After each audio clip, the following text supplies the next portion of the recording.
beliau adalah founder Unbroken Circle. Beliau juga penulis 12 buku tentang kesehatan mental keluarga. Beliau bekerja sebagai asisten laboratorium psikologi di Fakultas Psikologi Universitas Islam Negeri Sunan Bandung. Salah satu karya yang telah diterbitkan adalah ada Trending Topic of Marriage Life dan menjadi orang tua yang mencintai dan dicintai anak. Prestasinya, beliau pernah menjuarai sebagai juara satu Best Article of the First International Conference on Psychology and Behavioral Sciences. Untuk itu, kita sambut sekalian dengan Ustazah Eva Nurwatita. Akhirnya kita bersilakan.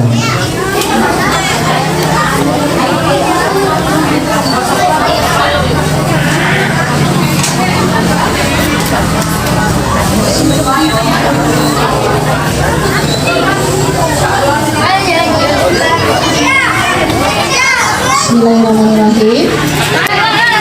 Assalamualaikum warahmatullahi wabarakatuh. Waalaikumsalam warahmatullahi wabarakatuh. Daun salam daun sereh bunga jawab salamna nembe sawareh. Araya ibu ayah. Sekali lagi assalamualaikum warahmatullahi wabarakatuh. Waalaikumsalam warahmatullahi wabarakatuh. Rambut botak, rambut cepak, kompak tapi siga nyentak. Rentak tebu ke abdi bu. Kacaroge osok. Kamurang kali. Insyaallah baik ya, kita buka ya. Innal hamdalillah nahmaduhu wa nasta'inuhu wa nastaghfiruh wa na'udzu billahi min shururi anfusina wa min sayyiati a'malina may yahdihillahu fala mudhillalah wa may yudhlil fala hadiyalah. Asyhadu an la ilaha illallah wa asyhadu anna Muhammadan abduhu wa rasuluh. Qala Allah ta'ala fil Qur'anil Karim, a'udzu billahi minasyaitonir rajim. Bismillahirrahmanirrahim. Laqad kana lakum fi Rasulillahi uswatun hasanah liman kana yarjullaha wal yawmal akhir wa dzakarallaha katsiran. Sadaqallahul adzim. Alhamdulillah di pagi hari yang cerah ini hati ibu-ibu cerah atau mendung? Tapi kayaknya mendung ya. Mudah-mudahan Allah memberkahi langkah kita semua. Atas izin Allah kita semua dapat bersua. Dan kalau bukan karena izin Allah mah ibu-ibu bakal dicengkrak ya bunya. Dicengkrak ke mana bu? Anak kasur. Tengah aja tarik selimut. Tapi atas izin Allah kita semua dapat bersua. Salawat dan salam semoga tetap tercurah limpahkan kepada Nabi besar Muhammad Sallallahu Alaihi Wasallam, kepada keluarganya, para sahabatnya, para tabi'in, para tabi'ut tabi'in, dan mudah-mudahan kita sebagai umatnya mendapatkan syafaat di akhir zaman. Amin ya Allah ya Rabbal alamin. Baik, alhamdulillah. Sepertinya untuk pemanasan sudah sangat kita lakukan dari tadi, entah itu dalam bentuk mahal qiyamnya, dalam bentuk dakwahnya dan lain sebagainya. Mungkin sekarang ditambah dosisnya. Kita akan pemanasan lagi sebelum memulai kajian parenting, yaitu ananda saya, putra yang pertama, ingin sharing, ingin cerita terkait dengan sholat. Ya Bu ya, berkenan Bu? Enggak, ayo naik enggak. Ayo, insya Allah karena ini dalam rangka Isra Mi'raj yang memang salah satu hasil dari Isra Mi'raj itu adalah tentang sholat, maka insya Allah Ananda akan sharing, akan cerita terkait dengan sholat. Tenang. Bismillahirrahmanirrahim. Assalamualaikum warahmatullahi wabarakatuh. Alhamdulillahirrahmanirrahim. Wa bihi nasta'inu ala umuri dunya waddin. Wa salatu wa salamu ala sofil anbiya wal mursalin Sayyidina Muhammadin wa ala alihi wa sahbihi ajmain, amma ba'du. Alhamdulillah, hari yang penuh berkah ini kita dipertemukan dalam suasana peringatan Isra Mi'raj Nabi Muhammad Sallallahu Alaihi Wasallam. Sebelum Bapak, Ibu, dan teman-teman sekalian mendengarkan kajian dari ibu saya tercinta, saya akan menyampaikan sedikit dakwah. Tapi sebelum itu aku mau pantun dulu ya. Jangan lupa biar cakep. Iya, biar cakep. Naik perahu ke Boston. Cakep. Nyampe ke Surabaya. Cakep. Oh, ingin hati tenang dan tentram. Jangan lupa sholat sholat 5 waktu ya. Oke. Bapak Ibu dan teman-teman sekalian yang saya hormati, kita setiap hari sudah diberi nikmat sama Allah Subhanahu wa Ta'ala. Ada nikmat sehat, bisa makan enak, bisa lihat, bisa jalan, dan bisa ngopi. Tapi kadang-kadang kita suka lupa bersyukur. Padahal cara dasar bersyukur itu adalah sholat. Coba bayangkan, kalau saja bedi jangan bergerak, hati kita juga hati kita juga perlu jangan pakai sholat.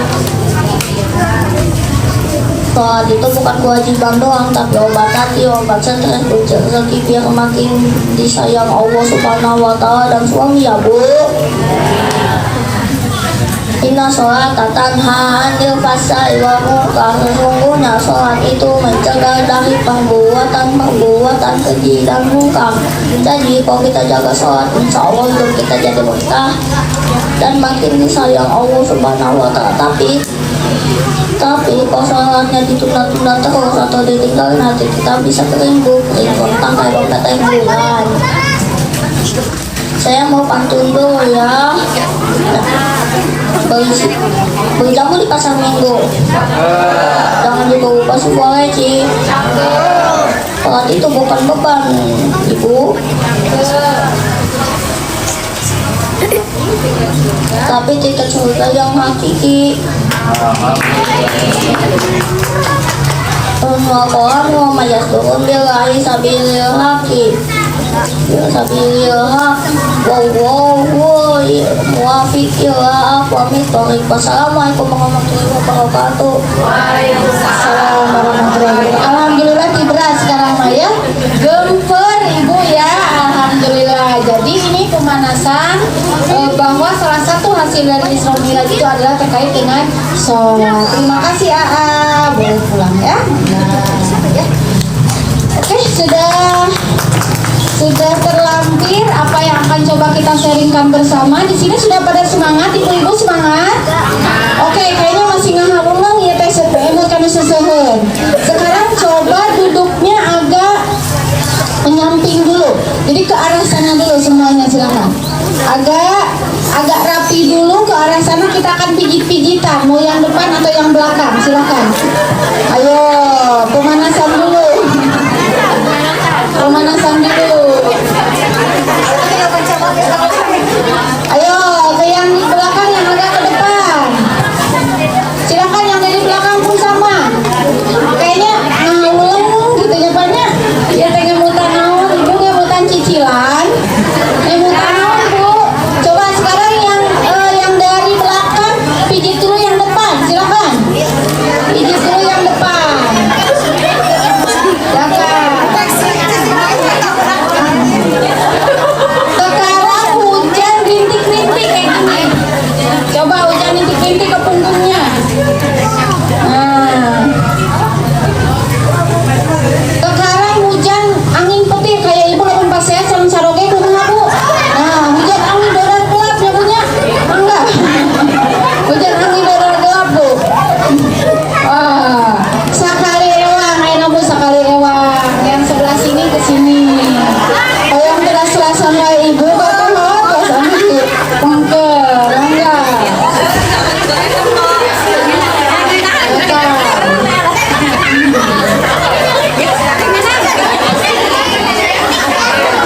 Sekarang hujan rintik-rintik Bu.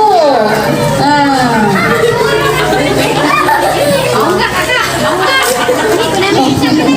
Sekarang hujan angin dodar gelap, silakan Bu. Hujan angin dodar gelap ke ayah ke Yuhan. Oke, alhamdulillah. Tepuk tangan untuk ibu-ibu semuanya.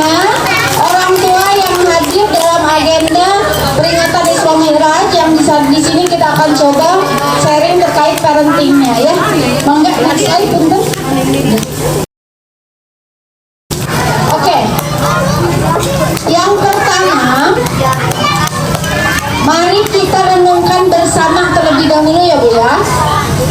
Rumah itu bukan sekedar tempat pulang, tetapi ruang pertama anak belajar tentang cinta, adat, dan makna kehidupan. Dari rumah nilai ditanam dari orang tua keteladanan Rita. Saya ingin minta satu orang dulu anak laki-laki maju ke depan. Laki-laki dulu sekarang, laki-laki yang pertama. Karena anak laki-laki mengawatos. 7 bulan kali disusulan ku saha bu? Ku makna. Kau serada ageng disusulan ku saha? Ku bapakna. Di sekolah disusulan ku saha? Tos nikah disusulan ku saha? Ku istrina. Ya, makanya awatos maka anak laki-laki dulu. Silakan siapa yang berani anak laki-laki satu orang maju ke depan. Ayo, anak laki-laki satu orang. Ayo, anak laki-laki satu orang maju ke depan.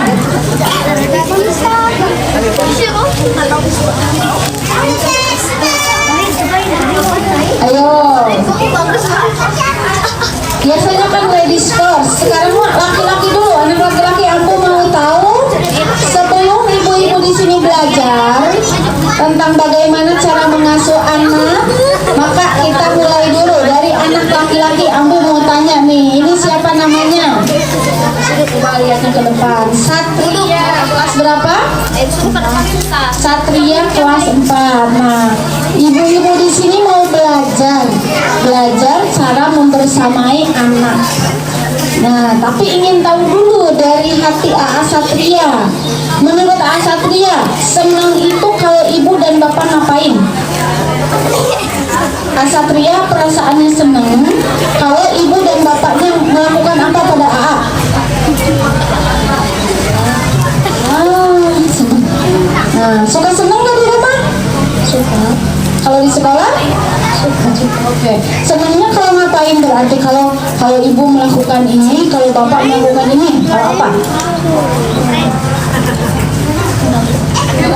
Atau gak ada senang atau gitu mah? Ada gak senang? Ada. Apa biasanya kalau diapain? Apa? Kalau diajak ngobrol tuh, Bu, jadi seneng kalau diajak ngobrol. Di sini ibu-ibu suka ngajak ngobrol, Bu? Atau mus-mus molototan? Nah, bangun tidur molotot, mau anak tidur molotot. Kata AA Satria, seneng kalau diajak ngobrol. Terus seneng kalau apa lagi? Udah itu aja. Anak laki-laki itu simple, yang penting diajak ngobrol. Tepuk tangan untuk AA Satria. Itu saja ya, ayah. Sedih, satu lagi. Biasanya sedihnya kalau ada kejadian apa? Kalau dimarahin, cumi dia bisa marahin. Wah, kamu makanan sehari-hari sebenarnya. Nah, itu ya. Oke, terima kasih AA Satria. Ini boleh diambil dulu, mangga ya untuk nulisnya. Sekarang sambil melanjutkan anak perempuan. Coba anak perempuan satu orang yang berani. Ayo sama-sama. Ayo anak perempuan yang berani satu orang maju ke depan. Ayo mana anak perempuan? Ayo. Kan barusan perspektif laki-laki nih. Sekarang perspektif perempuan. Ayo. Anak perempuan satu orang. Anak perempuan. Ayo teh maju teh. Ayo teteh mau maju teh. Ayo maju. Ayo. Biar sesuai, biar kita ceritanya nyambung. Oke, ada anak perempuan, ada satu orang. Oke, teteh. Oke, gak apa-apa, siapin dulu mintanya ya, nanti di pertengahan. Oke, boleh? Next slide, Pak. Punten ya, Pak ya. Nah, pertama, sebelum kita cerita ke hal yang lain yang lebih dalam terkait bagaimana menjadi teladan, bagaimana kita mengikuti gaya parenting Rasulullah SAW, kita harus mengetahui bahwa kita akan kesulitan menjadi orang tua yang bahagia sebelum menjadi pasangan yang bahagia. Ibu sudah menjadi pasangan yang bahagia, Bu? Nah, rarepe ibu bahagia sareng suami, Bu? Bapak bahagia sareng istri, Pak? Insya Allah. Karena itu ada ustadz yang dalam acara kajian dengan para suami-suami itu bertanya, bapak nanti di surga mau ketemu lagi sama ibu, ralepe ibu, kemana hari gitu? Aduh Pak Ustadz, cina kayak maknya jika di surga patah panggil ini kita sendiri. Karena apa? Kalau laki-laki, ketika laki-laki tidak bercerita tiba-tiba beristri dua. Nah, kalau perempuan apa? Ketika perempuan tidak bercerita tiba-tiba check out Shopee, tiba-tiba COD, ayo gitu bu.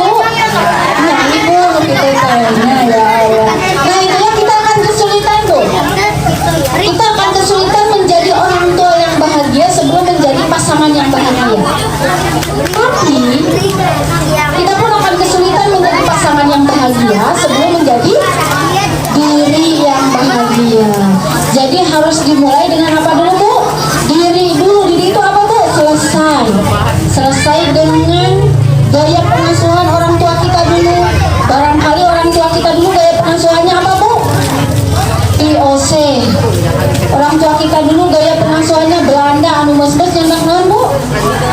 Nyandak sapo. Nah itu kita harus selesai dengan luka-luka itu. Kemudian luka dua harus selesai dengan apa bu? Dengan mantan. Ibu emot kene ka mantan bu, harus selesai. Karena apa? Karena itu menurunkan kebersyukuran. Nah saya kemarin penelitian ya bu ya di Pengadilan Agama Bandung, hakimnya menyampaikan ini, mulai dari tahun 2008 cerai gugat itu meningkat. Salah satu penyebabnya karena ada Facebook. Karena ada Facebook. Ketika ada Facebook seringkali kepoan saha bu, mantan. Jadi pas ningali mantan teh, nah mantan teh kieu ari suami meuni kieu. Nah itu.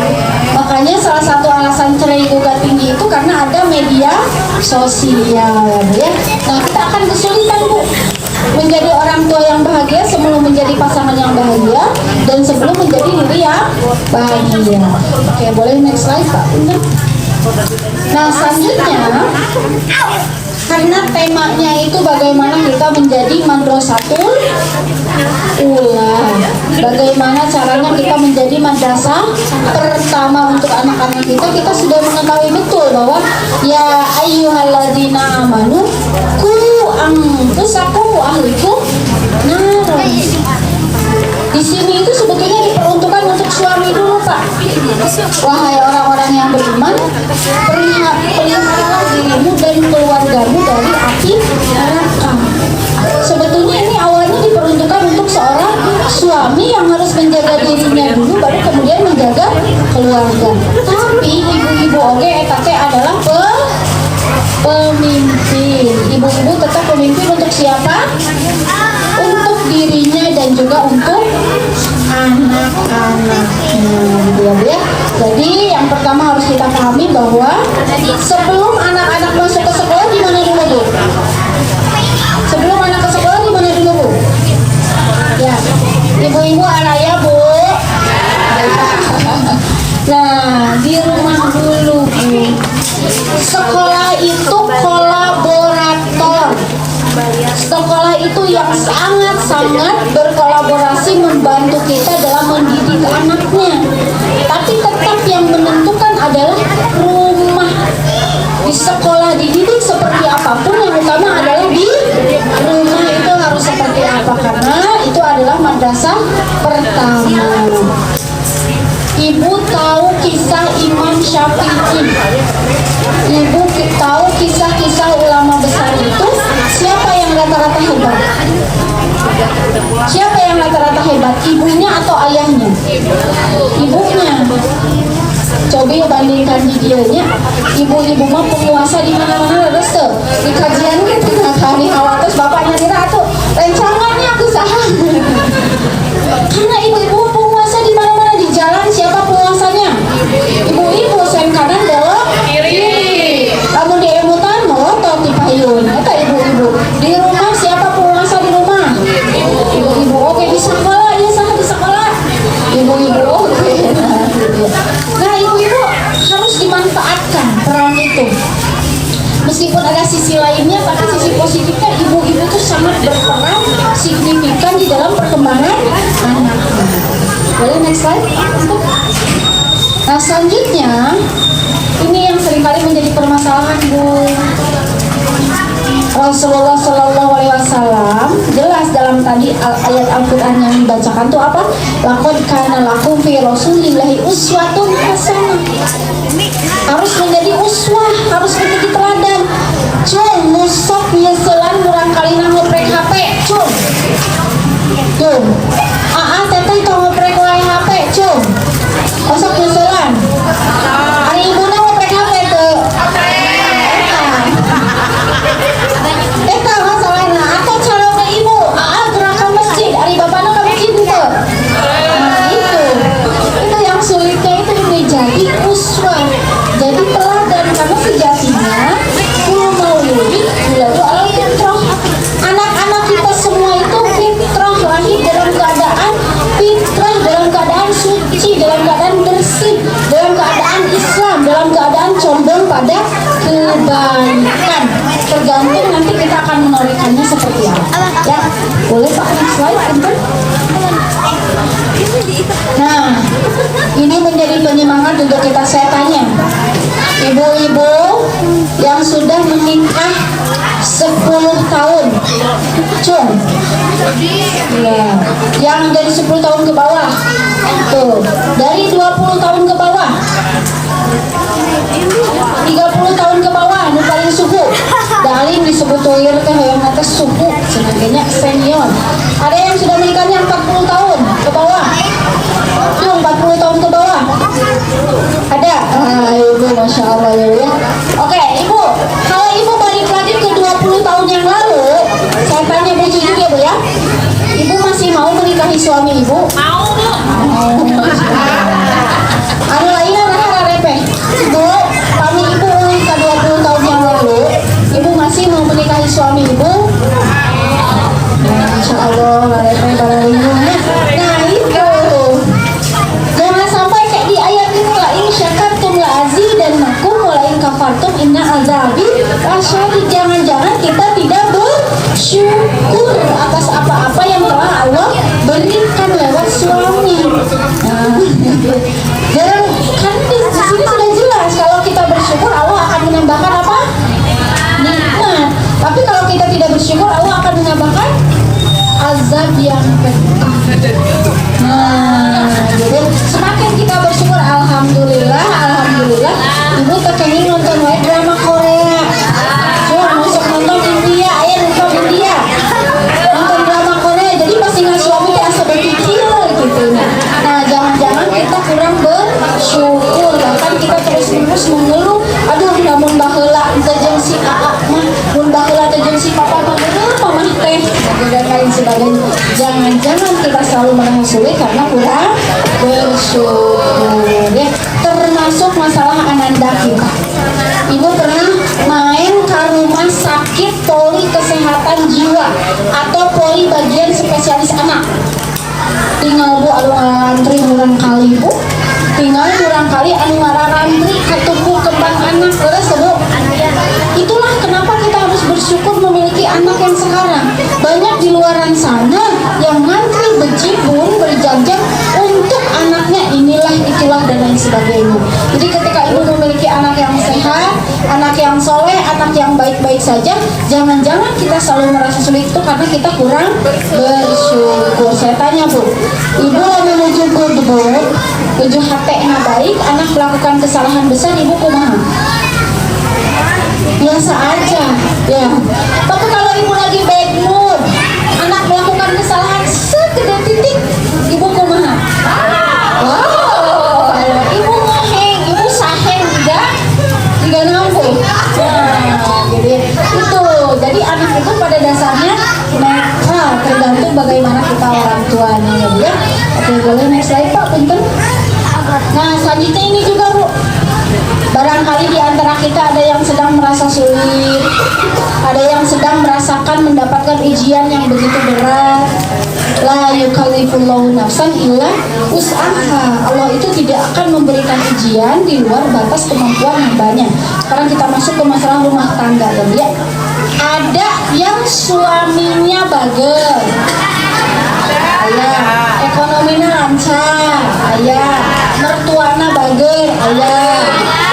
Tapi acan gaduh murang kali ayah. Nah, ayah anu suami gaduh murang kali, mertuana bagel tapi suaminya liur ayah. Ayah nu kondisinya terlihat sempurna dan sebagainya tapi mertuanya liur ayah. Mertuanya toxic cina dan lain sebagainya.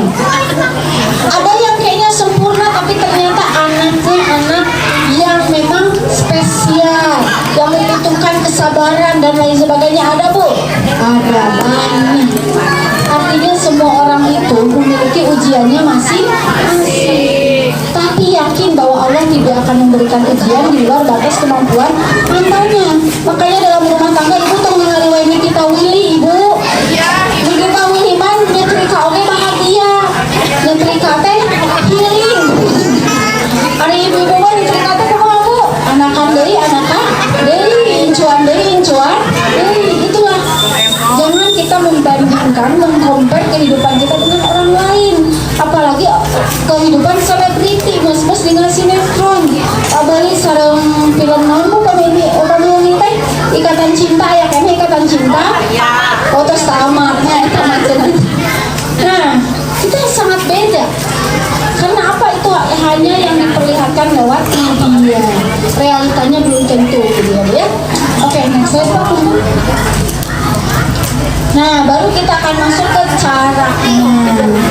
Tadi kita menyampaikan permasalahannya, kondisinya, situasinya. Berarti bagaimana dong caranya mendidik anak itu cerdas, bukan hanya cerdas intelligence, tapi juga emosional. Bukan hanya cerdas secara intelektual, bukan hanya cerdas secara kognisi, bukan hanya cerdas secara akal, tapi juga emosi, gitu ya. Saya tanya bu, lamun ibu ngagorowok, kurang kali ngagorowok deui moal. Lamun ibu tenang, kurang kali tenang deui moal. Nah itu ya, lamun ibu tenang, kurang kali oke tenang. Saya tanya, saya sedang melakukan penelitian tentang divorce decision making atau pengambilan keputusan perceraian. Dilihat dari bagaimana kecerdasan emosionalnya seperti apa, gitu ya. Dan rata-rata anak itu lebih dekat dengan ayah dengan ibu biasanya. Sedangkan anak laki-laki itu dekat dengan siapa? Anak perempuan harus dengan dua-duanya bu sebetulnya. Cuma beda fasenya. Jadi pas masa kanak-kanak banget nih, pas masa-masa usia SD, idealnya justru dekatnya dengan yang satu gender, biar gak LGBT, ya, biar dia tahu oh saya laki-laki nih kayak ayah saya perempuan nih kayak ibu saya. Itu di usia SD. Baru sudah remaja harus dekat dengan yang lawannya. Anak laki-laki boleh dengan ibunya, anak perempuan dengan ayahnya untuk meningkatkan attachment. Anak perempuan deh, tidak sedikit klien saya yang dia korban KDRT, korban perselingkuhan dan sebagainya. Kenapa? Karena padahal kurang sosok ayah. Sehingga ketika ada laki-laki anu neng tos tuang acan wah eta berbunga-bunga nanti asal dikasih naon ya boleh itu. Begitupun sebaliknya, banyak laki-laki yang bingung cara memperlakukan perempuan karena gak dekat dengan ibunya. Ya, ketika seorang anak perempuan tidak dekat dengan ayahnya, dia akan menormalisasi misalnya ayahnya melakukan kekerasan dan ibunya bertahan diam saja tanpa ada perlawanan yang sifatnya masih di batas tertentu. Dia akan menormalisasi seakan memang harusnya begitu. Akhirnya ketika ia berumah tangga pun begitu juga. Si mama oge geuning bertahan disiksa, si mama oge geuning kieu diselingkuhan. Nah itu ya. Kemudian banyak anak laki-laki yang pada akhirnya tidak mengerti perempuan karena ia gak dekat dengan ibunya. Dia gak tahu cara menangani perempuan tuh kayak gimana. Akhirnya pada istrinya pun kebingungan. Jadi kalau sudah usianya remaja itu baru rentang. Bukan rentang apa sih?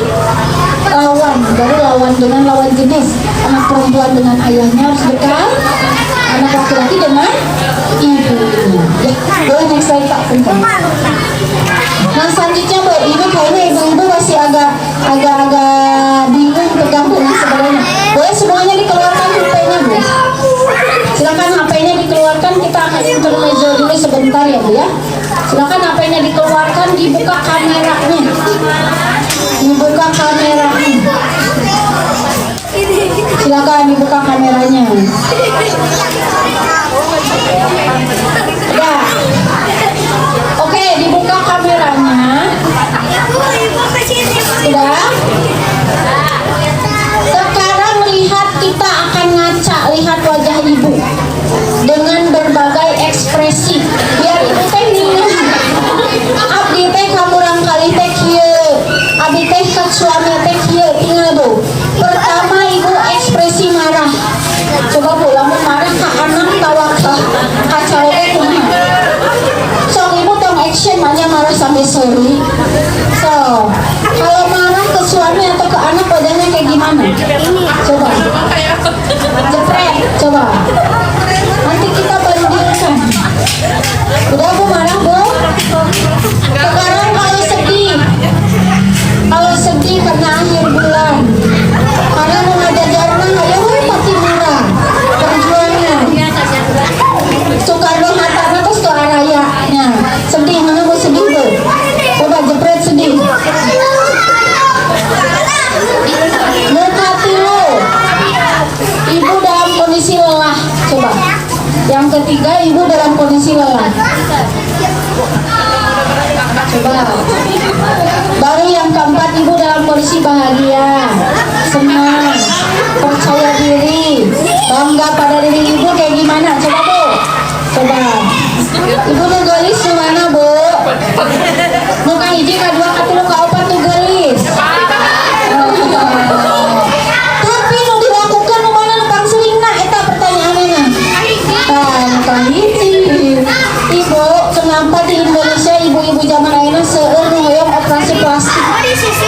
Seueur ibu-ibu nu melakukan penuaan dini, terang tuh bukan naon Bu. Karena jika tutut wae, karena jamedut wae, artinya itu secara psikologis kerutan di dalam tubuh, di dalam wajah kita itu dipengaruhi oleh itu. Apakah kita banyak mengkerut, kerut sareng kerut, atau kita banyak senyum? Nah itu ya Bu ya. Nah jadi ibu sudah kelihatan dulu wajah ibu Bu. Coba diremingkan depan gelisnya berarti anu bahagia ya Bu ya. Oke next slide Pak. Nah selanjutnya kita akan belajar terkait dengan ilmu. Ibu pernah viral gak? Viral orang tua yang dia itu public figure, yang dia itu pendidik atau apapun, tapi pada akhirnya menyiksa anaknya, atau menyiksa murid didiknya, atau menyiksa di daycare. Yang kayak gitu pernah lihat berita begitu nggak Bu? Kita harus mengetahui bahwa itu adalah oknum. Gak semuanya, bahkan itu hanya sebagian kecil. Tetap ilmu itu di atas segalanya. Kita bisa melangkah karena ilmu. Eta gini berilmu, oke sehingga kita kok mau berilmu. Terus mau berilmu, oke. Mau tahu ilmu, oke banyak sekali tantangannya. Apalagi kita gak tahu caranya. Jadi tetap ibu harus sering mengikuti kajian-kajian seperti ini. Cung di dia nusuk para kajian. Cung di dia nutara kajian-kajian sama sekali.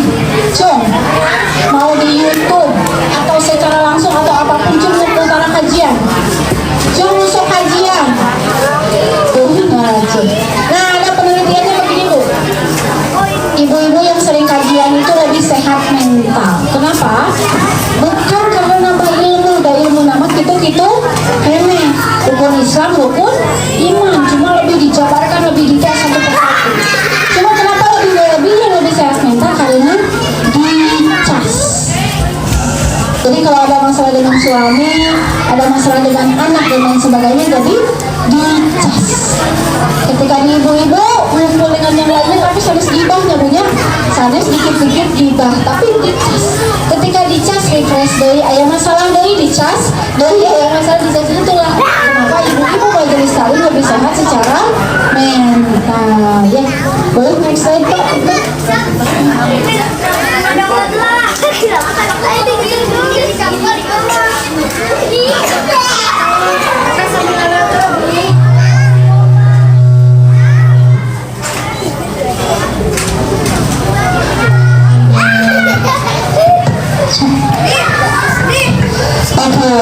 Lumayan ya. Begitu ya. Mau ditengkar kapal pindu, ya. Ayo, oke, kita lanjutkan. Orang tua pilih anak yang beruntung. Saya tanya di sini, siapa di antara ibu-ibu yang masih terngiang dengan pola asuh masa lalu yang menyakitkan? Yang itu akhirnya diturunkan pada anak. Oh tidak, alhamdulillah ya. Kebanyakan diturunkan pada anak. Masih ada inner child, masih ada luka masa lalu yang itu bukan sunnah rasul. Rasulullah apa katanya hidup anaknya, putra putrinya, bukan putra putrinya. Di zaman Rasulullah, cara mendidik anak itu dia pun harus dididik, dia perlu sabit. Penulis sabit yang berasa ya, udah dilihatin sabit, nasib kami itu pun kena saya sekarang anak belum kapan sanes, anak di usia 7 tahun saja, anak di usia 10 tahun baru boleh dipukul. Kalau gara-gara anak yang tajam madu, makanya kadang ada perlihatkan dulu dari dipukul itu pun di daerah kaki yang tidak berbekas.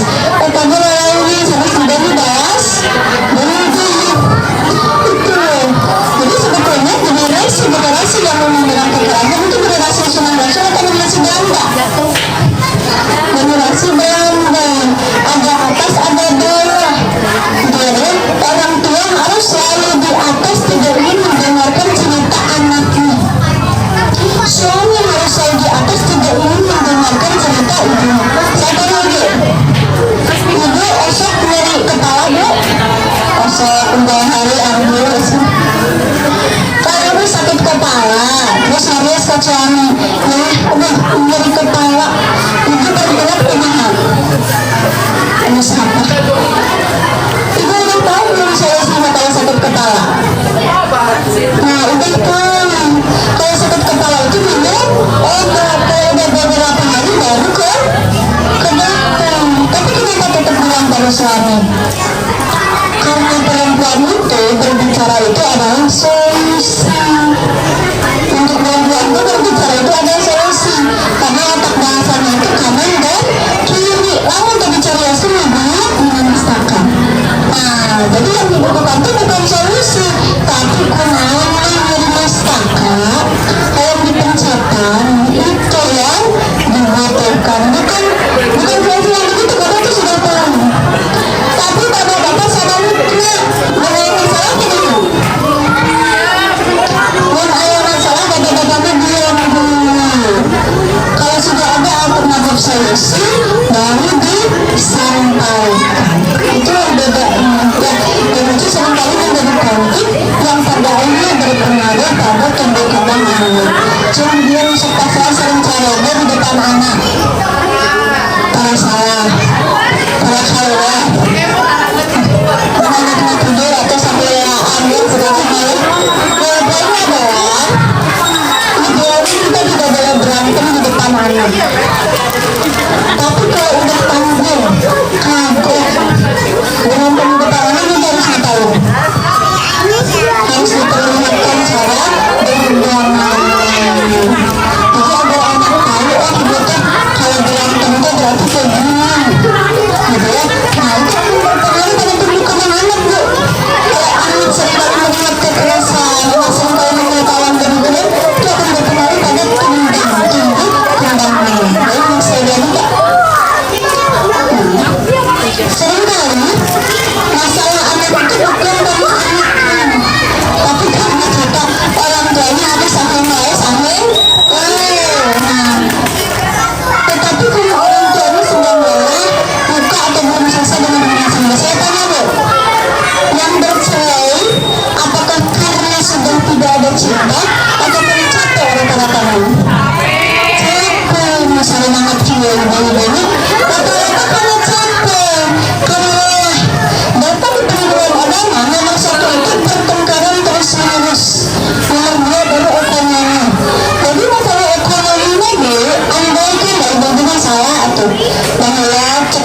untuk suami pas kasih jadi kadonya tuh main ada bapaknya tuh gaduh main cuma gaduh cinta gaduhnya juga sesu.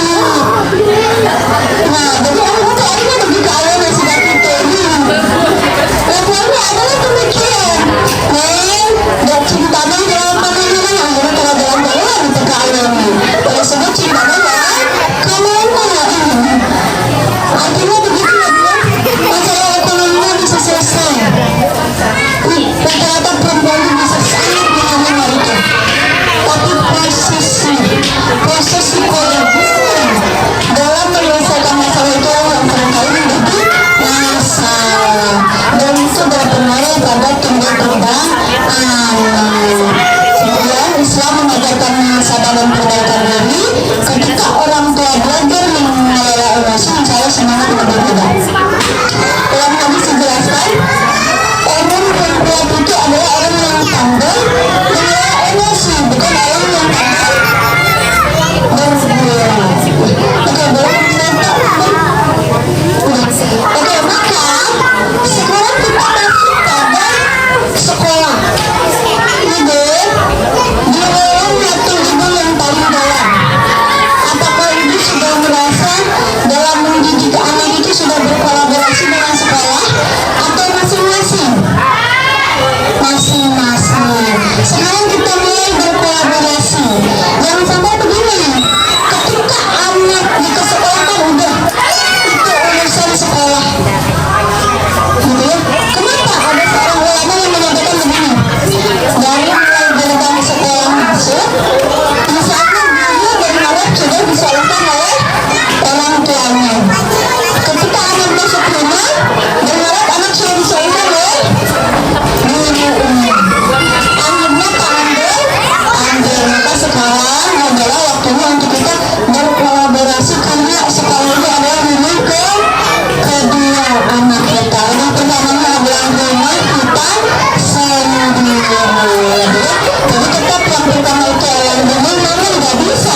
Kalau hanya di rumah saja itu nggak bisa. Anak harus tetap bersosialisasi, harus tetap melanjutkan potensi unggulnya itu di sekolah. Tapi potensi unggulnya tidak akan keluar jika tidak kolaborasi. Jadi di sini yang sama suaminya suka selalu masalah anak, masalah pola pengasuhan dengan anak. Si ayahnya kiri, si ibunya kiri, beda cara asuhnya. Kenapa bu? Men are for Mars and women are for Venus. Laki-laki lahirnya di mana? Di Mars. Perempuan lahirnya di mana? Di Venus. Tinggal di mana? Di bumi. Beda. Apalagi ketika kita ingin berkolaborasi dengan pihak sekali. Akan ada perbedaan-perbedaan, tapi itu harus dikolaborasikan. Tujuannya untuk apa? Potensi unggul anak keluar. Jika tidak dikolaborasikan, anak akan begitu-begitu saja. Tapi yang terpenting anak itu ada bu. Anak itu ini cuma di sini yang punya anak 7. Di sini yang punya anaknya 7, 5 benar. Padahal dia akhirnya dia punya anaknya itu berapa bu? 4. Oke, ada yang masih ada dari 4, 5, 6, 7. Oke, yang 4 bu, beda-beda setiap anak bu. Anak 1, 2, 3, dan 4 semuanya beda. Padahal ibu dan bapak di sini. Seru. Kamu anak ibu selain anak bapak, serunya. Nah, maka kita tidak bisa membandingkan anak kita dengan anak orang lain, kecuali memang kalau lagi perlombaan. Kalau lagi perlombaan, memang kita sedang berkompetisi. Tapi kalau dalam kehidupan kita tidak sedang berlomba. Namanya menjelang kata iya seabu mengeluarkan oke mengeluarkan. Nah, seabu mengeluarkan tidak, itu memang saat itu sedang lomba bentuk kah, lomba ini kah, lomba itu kah. Tapi kalau dalam kehidupan kita sejatinya tidak sedang berlomba, apalagi anak kita dengan anak orang lain. Oke, sebelum dosu mungkin ada sisi jauh dapat seperti apa?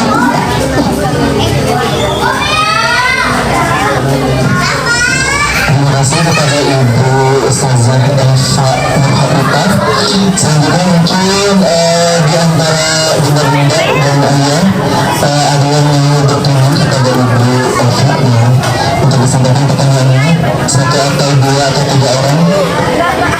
kata dari Ibu Ella. Barangkali ada Bapak Ibu guru sekalian yang mau bertanya dong.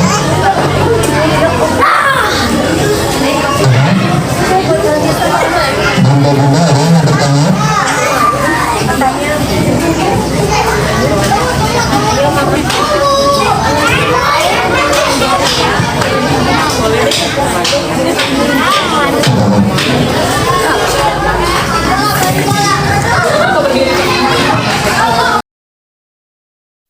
Kadang suka lupa gitu, aduh oh iya ya kita udah marah sama anak gitu.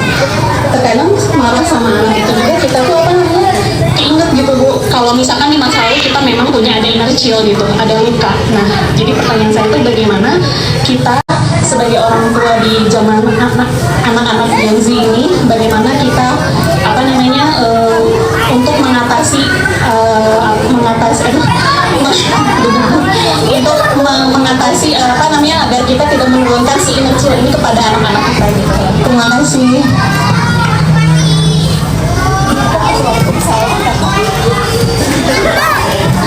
Oke, 70% klien-klien yang datang ke profesional termasuk ke saya, ke ambil konsultan atau tidak yang datang ke psikiater gitu ya, ada yang bercerita 70% masalah luka di masa lalu, baru 30% masalah masa kini. Sebenarnya pasti membawa masa lalu yang memang kita harapannya masa lalu itu tidak mengontrol masa kini. Kalau masa lalu itu jelas mempengaruhi, bahkan kalau masa lalu tidak mempengaruhi itu mempengaruhi, tapi jangan mengontrol. Karena kan kita dari pengaruh oleh masa lalu, tapi setidaknya masa lalu itu hanya sepion. Kalau kita bawa motor, kita harus lihat sepion sekilas, tapi tetap kita lihat ke depan. Kalau kita lihat sepion aja kita maju, kalau kita gak lihat sepion pun maju, gitu ya.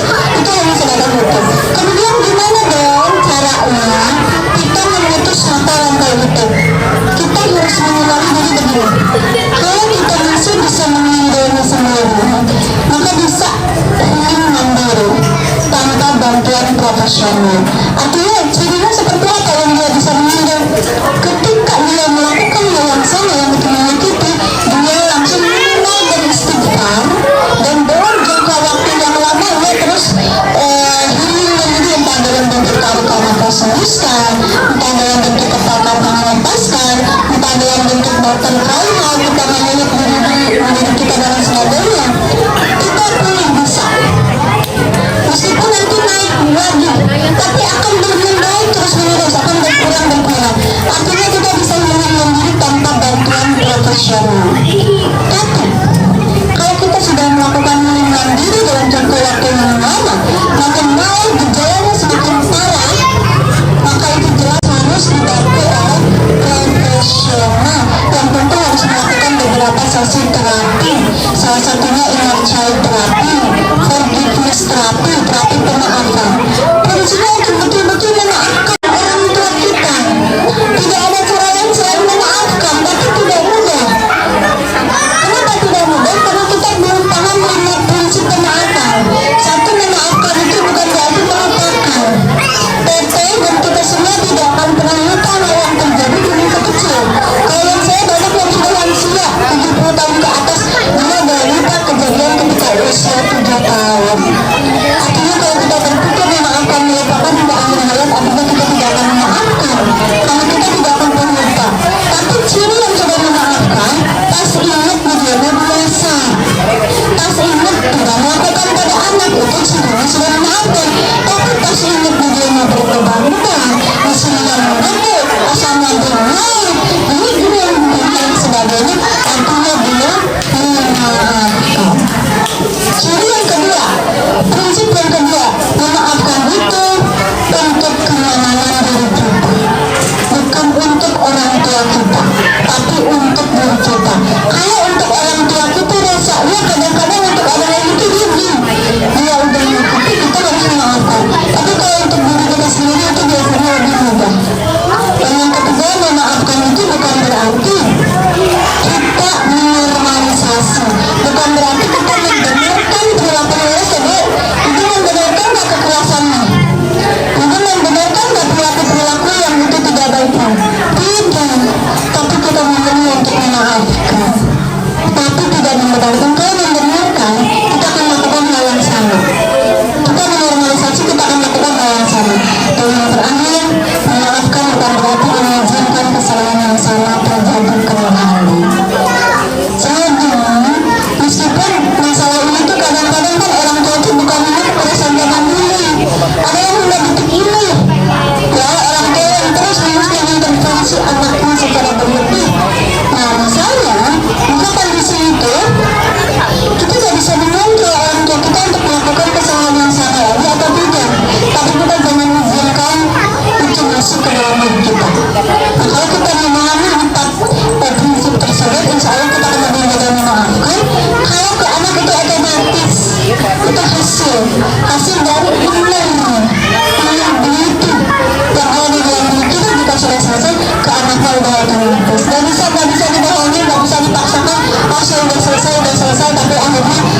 jadi kuncinya berarti kalau ibu kalau sama-sama ngambil sendiri silahkan, terus disuruh ngambilnya malam kue setelah aku sendiri, tapi pokoknya ibu dari ganggu akan merugikan dengan kedua orang lain, harus ke profesional ya. Ibu itu menurut dia udah malam. Terima kasih Ibu. Bunda Arfa gimana Bunda Arfa jawabannya? Apakah sudah cukup Bunda jawabannya? Mantap. Kemudian satu lagi pertanyaan dari Bunda atau dari Bapak Ibu dulu. Yang lainnya ada yang mau bertanya kembali dari Ibu. Bismillahirrahmanirrahim.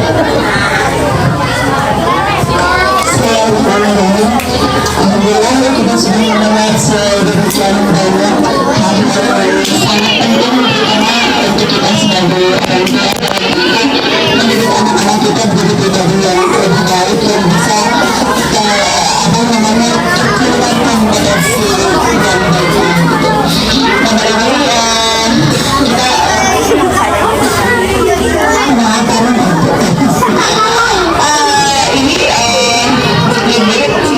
sekarang ini kan sikap dengan bagaimana tindakan di sekolah terutama pendidikan pada anak itu menjadi hal yang wajib dan nah sekarang itu kalau kita ingat bagaimana kalau anak-anak kita zaman kita masih kecil bagaimana guru itu memberikan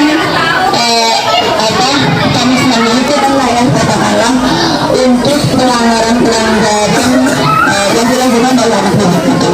Ada berbagai macam hal yang barangkali saya garis bawahi lebih keras daripada sekarang.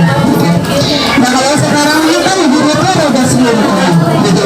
Rada slim itu apa-apa di WA-kan, distatuskan, ya kan?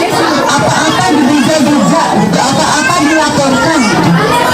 Kadang kita padahal gitu ya, kalau kita tahu karakter anak itu berbeda gitu. Ada yang cukup dengan buka tangan handle ya.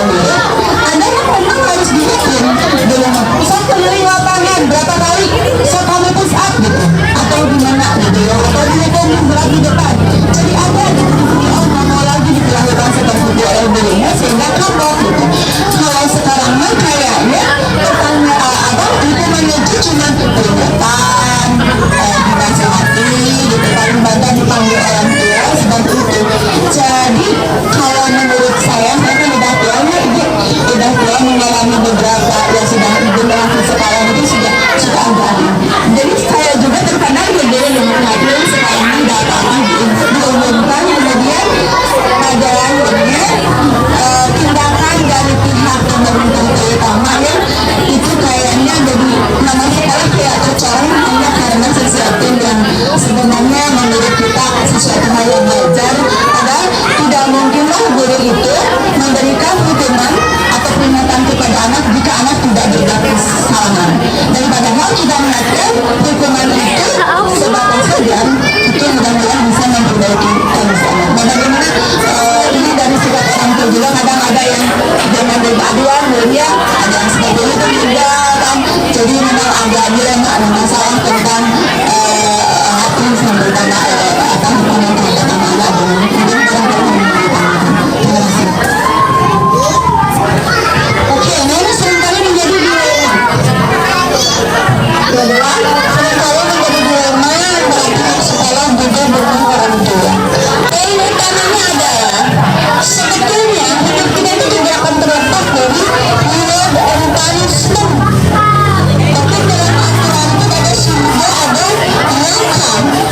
Tapi dijelaskan dalam aturan dan hadis untuk anak-anak usia tertentu nerakanya disampaikan dulu surganya dulu, baru nerakanya dan sebagainya. Nah, tapi yang kita ketahui lebih ke bagaimana pada intinya mengkolaborasikan, mengkoordinasikan, mensempurnakan antara realita yang terjadi di sekolah dengan pada akhirnya agar sampai pada orang tua juga. Hal yang pertama adalah perlu ada kesepakatan peraturan yang sangat jelas. Bahkan terdetail kesalahan karena pasti anak kita itu bukan hanya yang melakukan kebaikan, bukan hanya yang melakukan hal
audiensi dan lain sebagainya.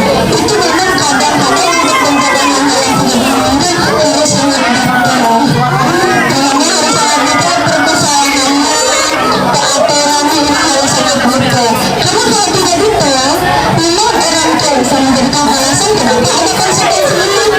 Tidak ada dalam SOP, tapi guru itu situasi kondisi itu tidak semua itu. Situasi kondisi itu kadang-kadang di luar psikotes di luar psikotes artinya memang ini menjadi challenge tertentu, menjadi tantangan buat aplikasi yang terus menyesuaikan agar orang tua dan guru semuanya memiliki adab satu sama lainnya. Orang tua punya adab satu guru dan sebenarnya saya tidak pernah melakukan salah TK ataupun SD pasti menitipkan anak saya secara langsung pada guru ini. Tidak hanya lewat grup misalnya ini kenalkan begitu tidak. Saya langsung menitipkan anak saya secara langsung. Kalau ada hal yang baik, ada yang seperti apa, ada yang kurang berkenan seperti apa disampaikan. Itu ada orang tua pada guru. Nanti anak akan mengikuti. Tapi kalau orang tuanya pun tidak mengikuti diri, ya nggak akan baik. Anak-anak itu tidak akan jauh berbeda. Jadi ada ke orang tua pada guru itu betul-betul diikuti. Bahkan katanya untuk keberkahan. Untuk keberkahan agar barang-barang yang sedang mengikuti pihak guru pun harus siap sedia ketika memang ada masukan. Tidak dalam posisi yang sangat pokoknya harus demikian. Dan itu ada, tapi videonya pasti banyak sekali. Sebetulnya tentu-tentu sebagai guru juga orang tua. Semua juga orang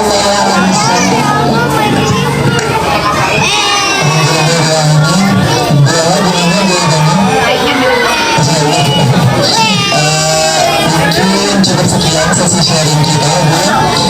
Semoga dalam waktu kita bisa bertemu kembali, mungkin di sebuah depan atau kegiatan lainnya. Untuk itu mungkin kita akhiri pertemuan hari ini dengan ucapan doa bersama-sama dan rahmatul majlis alhamdulillah rabbil alamin subhanaka allahumma bihamdika asyhadu an la ilaha illa anta astaghfiruka wa atubu ilaik. Saya mengucapkan akhir. Assalamualaikum warahmatullahi wabarakatuh. Mungkin sekarang ada foto bersama dulu sama kita bertemu sebelum dosa.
Astagfirullahaladzim.